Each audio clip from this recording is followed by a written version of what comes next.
The Canadian job market is an absolute disaster, and in this video we're going to get into the many stories which are coming from people who are out in that depression and what also this means for the housing market. So let's quickly just go to this clip from BNN because what this guy says is important. 15-year bull market in housing, which we're probably starting to see a little bit of an overhang, and unemployment going up is not helping. Historically, you only see mortgage defaults going up when unemployment rises. When unemployment goes up, what happens is you see mortgage defaults rising. A perfect storm ending in foreclosure. I just feel like I'm trekking through the mud and swimming against the current. Which puts additional pressure on the housing market. And with everything else that's going on, it's just adding pressure upon pressure upon pressure right now. So let's go to some of these posts which come from Shazzy. So, hey, Calgary, the jobs are gone. The hope is fading. There are no jobs. So this one post here, basically the guy is saying, should I move to Calgary? I've applied for loads and loads of jobs and I'm getting absolutely no response. I mean, we hear this time and time again. It's not one isolated story here. It's the same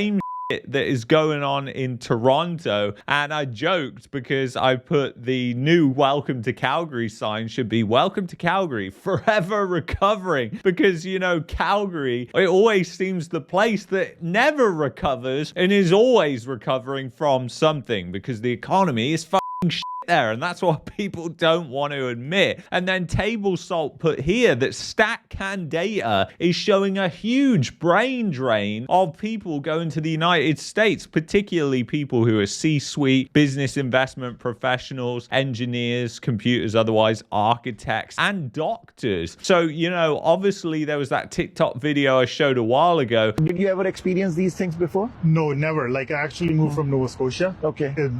It's opposite of Ontario. Okay. You can leave your car door open. No one would steal it. Okay. But here, I have to make sure, like, I have to get all the tech in the car so no one steals it. But I've never experienced it. But I've seen, like, people being scared. Like, when I see people entering into homes, like, I don't want to buy a home. I'm probably going to move to a different country. Like at the end of it, Canada is probably going to lose some people, like, who are skilled. Educated people. Yeah, correct. So me and my partner will probably go to US. Like, I don't feel safe now. That's the thing. Like, so you are seeing a massive brain drain, and this is so bad for the Canadian economy long term, losing all those people. And the thing is, Canada needs to change drastically, and I just don't think that's going to happen, unfortunately, because either of the political parties just don't seem like they want to make a drastic change which is needed. Not a tax cut of a few $1,000s. How about taking corporate tax down to 0%? How about taking personal income tax down massively, cutting the government completely and gutting it? But that will never happen because there's so many public workers. Although even the government is coming out now and saying number of federal public service jobs could drop by almost 60,000. So that is a substantial number. A new report from the Canadian Centre for Policy Alternatives says the federal public service could shed almost 60,000 jobs over the next 4 years as Ottawa looks to cut costs. The report says the federal public service could lose up to 57,000 employees by 2028. The report predicts that tens of thousands of jobs will be cut at the CRA, Employment and Social Development and Immigration, Refugees and Citizenship Canada, 3 federal bodies that have already seen a drop in employees in recent months. So obviously with the immigration bubble imploding now, with less people coming into the country, and now even they're trying to bring down the amount of refugees coming into the country, you're going to see all these government agencies that are shrinking and shrinking and shrinking because they don't have to deal with that workload. How much is that actually going to change though? I don't know, because yeah, they could cut 60,000 jobs and also create 60,000 jobs knowing the government. And the government is always creating public sector jobs. The amount added last year outpaced the private sector. We've obviously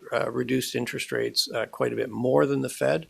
Our economy was weaker through last year. So I don't know. It'll be interesting to see what happens there. And then they call it a shortage of talent. But Anthony applied for 300 jobs, got 5 callbacks, trained his replacement, and then took his own life. And this is a really, really sad story. But it's the sort of things that are happening and how the job market is that bad. Because you've got people literally committing suicide because they are literally finding it so difficult to just get by in Canada. I mean, take a listen to this story. My beautiful friend Anthony took his own life after his boss replaced him with an international student working full time. Anthony spent hours each day applying for jobs for 6 months after graduation before he finally landed his job. He sent about 300 applications and only heard back from a handful. Anthony later learned from friends who worked at the companies that rejected him that those companies only post job ads as a requirement to hire temporary foreign workers. Anthony couldn't take it anymore when he was asked to train his replacement. Rest in peace, my friend. So that is really a sad story and just goes to show how bad the Canadian labor market is. And that's not the first suicide that I think we've come across. I mean, this happens. If you remember in The Big Short, there's actually a scene where Brad Pitt even says about that, where he says every time the unemployment rate increases by 1%, that means a lot of people die. I can't remember the number exactly. I'll put it on screen. You know what I hate about fucking banking? It reduces people to numbers. Here's a number. Every 1% unemployment goes up, 40,000 people die. Did you know that? And I'm not even sure if that was an accurate number back then or it was just the movie. But that is the sort of shit that unfortunately happens in these type of environments. So they keep saying Canada just needs more workers, that we have a labor shortage. But in Guelph, an unemployment consultant says people have been job hunting for 1 to 2 years. Some end up in shelters. There are no jobs. I mean, it's just crazy what people are saying. And this is coming from that employment consultant. This is truly what I experience every day as an employment consultant in a government-funded employment service here in Guelph. I meet desperate job seekers who have been in Canada for at least 1 or 2 years and still haven't been able to find a job. Many of them have just been actively searching for over a year, sometimes even 2, without success. Some have ended up living in shelters. It's heartbreaking and overwhelming, and that's obviously why he shared this. So it's crazy, some of the stories that you're hearing from people, and again, it's just showing the depression that a lot of people are being tossed into, and you really don't want to be unemployed right now. I mean, that is the worst thing, to be out there in this job environment, especially in places like Ontario, is just not a good sign. But even as we've seen with Calgary, not any better there, and probably other major cities too, because there's just too many people looking for jobs, and the government statistics, they don't even capture that shit. And then you've got another post from Shazzy. Please follow him because he put some great stuff out. Somebody said there are jobs in Ontario and we just need to issue work permits. Hey, Ottawa, there are no jobs. I repeat, there are no jobs. And obviously, I think he's referring to Doug Ford and what he said. Including to issue our own work permits. I'll speak for Ontario. We will be issuing our own work permits. We aren't going to sit around and wait for the federal government.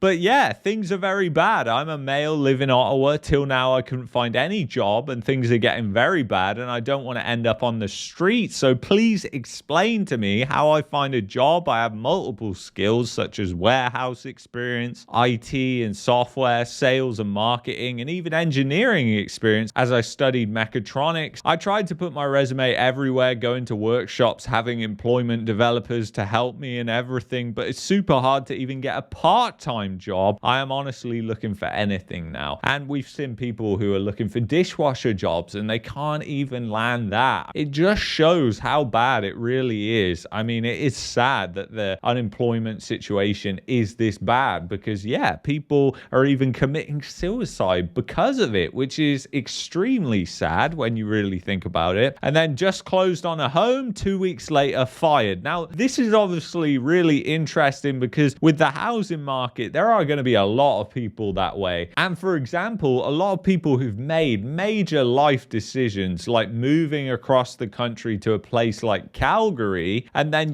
they're likely to be the first one to be fired if they've only been in the job like 6-12 months or whatever. So again, you're likely going to see more of this, unfortunately. Just closed on a home, 2 weeks later fired, 3.5 years of remote work gone in a flash, no car, a 2-year-old to care for, and a job market that doesn't care. Welcome to the Canadian reality. And that is really what is going on out there. And you're going to have so many more people who are in that situation. And this guy has been in the job for 3.5 years, but that doesn't mean anything when your job role is just eliminated, and that can happen in a flash. Although the Prime Minister keeps saying that the Canadian economy is strong. Our economy is very strong. And then you've also got this: there are no jobs. New grad roles are being quietly flooded with overqualified MBAs in their 30s with CPAs and 5-year experience. What was a launch pad for the Canadian youth is now a graveyard of missed starts. Ottawa is watching it happen. And then this post on Reddit: entry-level jobs and new grad programs are being taken over by overqualified international students. And really what happens there is when you've got so many people searching for work in the job market, of course you get a lot of overqualified people, and that also heats up the competition to go and get a job, making it extremely tough for people entering into that job market. That's a story I know well, because after the financial crisis, I was one of those people who was out of college trying to find a job, and to try and even find a part-time job was extremely tough. So I know what the job market is like in these type of environments. You know, the government says, oh, the economy isn't in recession yet, or the economy is recovered, just like post 2008, but nothing had really recovered if you're actually out there in the labor market. So again, this just kind of shows how bad it is right now, a complete shit show in Canada. So anyway, if you've enjoyed this video, I'd highly recommend that you check out this video here. And then if you're looking for a VPN and also want to help support the channel and get the best and fastest VPN, then there's a link in the description below. And I will see you in the next one. Take care, guys. Bye-bye.